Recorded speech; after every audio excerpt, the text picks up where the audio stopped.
October 5th இன்னைக்கு ஏசப்பா உங்கள்கிட்ட சொல்கிறது என்னென்னா, என் புலம்பலை ஆனந்த களிப்பாக மாற பண்ணினீர்.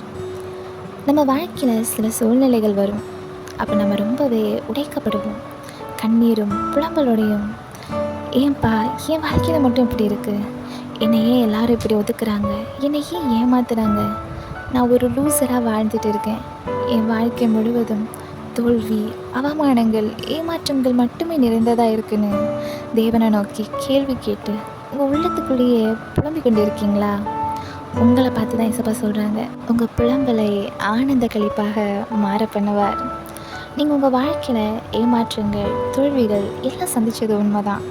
சம்டைம்ஸ் உங்களை சுற்றி இருக்கிற மக்களுக்கு நீங்கள் என்ன கோத்ரூ பண்ணுறீங்கன்னு கூட புரியாமல் இருக்கலாம். உங்கள் புலம்பலை அவங்க இக்னோர் பண்ணலாம். ஆனால் ஏசப்பா ஒரு நாளும் உங்கள் புலம்பலை மறுதளிக்க மாட்டார். உங்கள் கண்ணீரை சந்தோஷமாக மாற பண்ணுவார். மேபி இன்றைக்கி நீங்கள் ஏதோ ஒரு கவலையை நினச்சி அழுது கொண்டும் புலம்பிக் கொண்டும் இருக்கலாம். But remember, this is not the end. இது உங்கள் வாழ்க்கையின் முடிவு இல்லை. அவர் உங்களை கைவிடலை.